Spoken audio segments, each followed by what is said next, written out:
আরে শহুরে মশাই, তোমরা এসে গেছো? আরে তোমাদের অপেক্ষাতেই তো দাঁড়িয়ে আছি। জানি গোলগ্রামে আসতে খুব কষ্ট হয়েছে, গরুর গাড়ি চড়ে বাঁশের সাঁকো পেরিয়ে। যাকে যাকে, এবার দুদণ্ড জিরিয়ে নাও দেখি। কিন্তু কিন্তু কোথায় যে তোমাদের বসতে দিই? দাওয়ায় দাওয়ায় আসন বেঁধে যে মাটিতে বসতে দেব, তোমাদের তো আবার দামি দামি জামা কাপড় ধুলো লেগে যাবে। তোমরা তো আবার চেয়ার টেবিলের মানুষ, মাটিতেও বসার অভ্যেস কি আর তোমাদের আছে? অতটা পথ পেরিয়ে এসছো, খুব খিদে পেয়েছে নিশ্চয়ই। আমাদের গ্রামে তো চাউমিন মোমো হয়তো পাবে না, কিন্তু কিন্তু গোকুল পিসির হাতের ভাপা পিঠে আছে। ওই যে ওই বাড়িটা দেখছো, ওটা আমাদের গোকুল পিসির বাড়ি। তোমরা আসবে বলে সেই সকাল থেকে নাড়ু মিষ্টি আরো কত কি বানাচ্ছে। পুজোর সময় শহর থেকে নাড়ুর অর্ডার পায় যে। শহরের রাস্তায় ফাস্ট ফুড খেয়ে বদহজমের বালাই নেই এখানে। হলক করে বলতে পারি, গোকুল পিসির হাতের রান্না খেলে তার স্বাদ তোমাদের মুখে লেগে থাকবে সারাটা জীবন। গোকুল পিসির কাছে এলে কেউ কোনো দিন খালি মুখে ফেরে না। অতিথি যে নারায়ণ, আর এই নারায়ণ সেবাই তো মুক্তি। যতক্ষণ যতক্ষণ রান্না না হচ্ছে, চলো চলো গোলগ্রামটা তোমাদের একটু ঘুরিয়ে দেখাই। এই যে এই বাড়িটা দেখছো, এটা আমাদের ফুল ঠাকুমার বাড়ি। ফুল ঠাকুমা ফুল বিক্রি করে আর চুড়ি বানিয়ে নিজের পেট চালায়। ভাবছো বুঝি ওনার কেউ নেই? আছে আছে, ওনার দুই ছেলে শহরের খুব দামি ফ্ল্যাটে থাকে। 2000 স্কোয়ার ফিটের ফ্ল্যাট, তাতে 20 স্কোয়ার ফিট জায়গাও বরাদ্দ হয়নি তাদের বুড়ি মায়ের জন্য। আর হবেই বা কেন? ওরা চেয়েছিল গায়ের ভিটে মাটি সবকিছু বেচে ফুল ঠাকুমাকে বৃদ্ধাশ্রমে রাখতে। ফুল ঠাকুমা তা হতে দেয়নি জানো। 2 সন্তানের সঙ্গে সমস্ত নারীর টান ছিন্ন করে রয়ে গেছে এই গ্রামে। গ্রামের আমরা সবাই ফুল ঠাকুমার দেখাশোনা করি, তাই ফুল ঠাকুমা একা হয়ে গেলেও কখনো একাকিত্ব অনুভব করে না।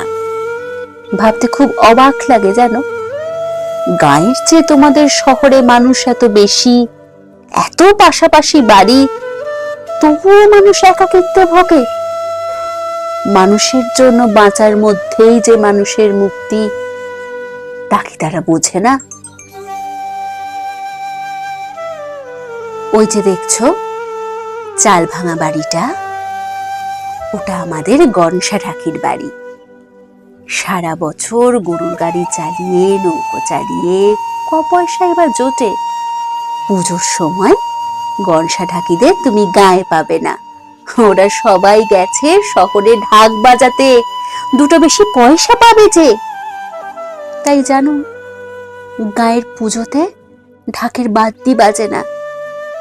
ওই যে দেখছো ছেঁড়া জামা পরা দুটো বাচ্চা খেলছে, ওরা আমাদের গনসা ঢাকির ছেলে মেয়ে। পুজোয় এখনো ওদের নতুন জামা হয়নি জানো। নতুন জামা হবে তবে দশমীর দিন, মায়ের বিসর্জনের পর।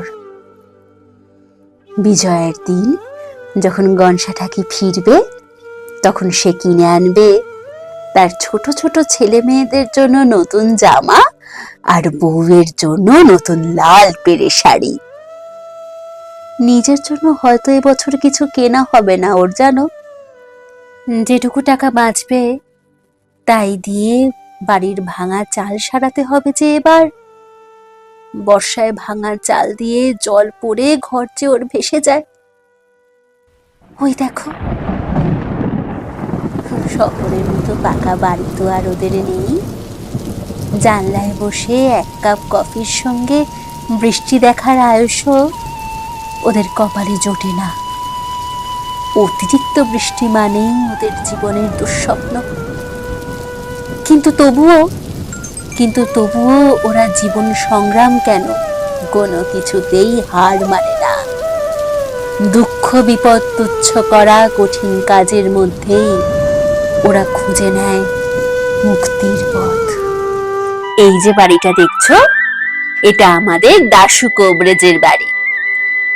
দাশু কবরেজের এখন বিশেষ পসার নেই জানো, গায়ে নতুন হাসপাতাল হয়েছে যে। তাও জানো, গায়ের মানুষের প্রথম ভরসা আমাদের দাশু কবরেজ। কারণ সবাই জানে দাশু কবরেজ আর যাই করুক, কারোর অসহায়তা নিয়ে ব্যবসা করবে না। আর এই যে উঠোনে বসে নকশি কাঁথা বনে, এটা আমাদের দাশু কবরেজের মেয়ে মালতী। মালতীর বিয়ে হয়নি জানো, ও কালো বলে। তবুও ও ওর সমস্ত দুঃখ কষ্ট ভুলে, সমাজের প্রতি অভিমান ভুলে ভালোবাসা ঢেলে দেয় ওর নকশি কাঁথায় আর পটচিত্রের আলপনায়।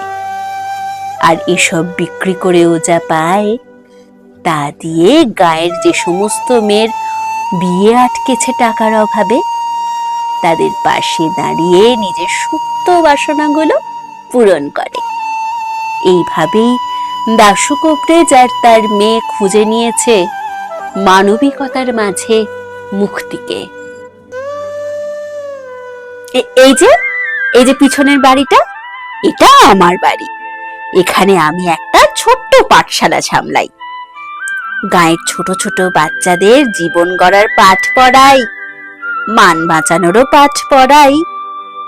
খুব ভালো লাগে জানো যখন শুনি এই গ্রামের কেউ সংসারের শত অভাব অনটনের মধ্যেও সব প্রতিকূলতা পেরিয়ে ডাক্তার মুক্তার হয়েছে। অজুহাত দেখে থেমে যায়নি এরা, প্রমাণ করেছে কিছু করার তাগিদ থাকলে লণ্ঠনের স্বল্প আলোতেও পড়াশোনা করে সংসার আলোকিত করা যায়। আমি পড়াশোনা করে এই গাঁয়েই থেকে গেছি, মানুষ করার কাজে মেতেছি। এতেই আমার মুক্তি। গায়ের পুজো দেখতে এসো তোমরা। শহরের মতো কিন্তু অত জাঁকজমক তোমরা এখানে পাবে না, কিন্তু প্রদীপের আলোয় মায়ের মুখ ভরে ওঠে এক পরম স্নিগ্ধতায়। যাও যাও দেখি গোলক গ্রামটা একটু ঘুরে দেখো শহুরে মশাই। এই গ্রামের আনাচে কানাচে হয়তো তোমার চোখে পড়বে কোনো দুর্গা আদর করে কোলে নিয়েছে তার ছোট্ট গনুকে, হয়তো বা কোনো মা লক্ষ্মী তার সন্তানের মুখে তুলে দিচ্ছেন অন্ন। যেখানে ধনী দরিদ্রের বাছাই নেই, শুধুই রয়েছে এক রাস মাতৃত্ব আর মনুষ্যত্ব। আবার কোথাও দেখবে কোনো মা সরস্বতী তার কার্তিককে পড়াচ্ছেন পৌরসত্বের পাঠ নয়, মনুষ্যত্বের পাঠ। ওই দেখো কথা বলতে না বলতে আরো কত শহুরে মশাই এসে পড়েছে। তোমরা ততক্ষণ একটু ঘুরে দেখো, আমি ততক্ষণ ওনাদের সঙ্গে একটু পরিচয় করি।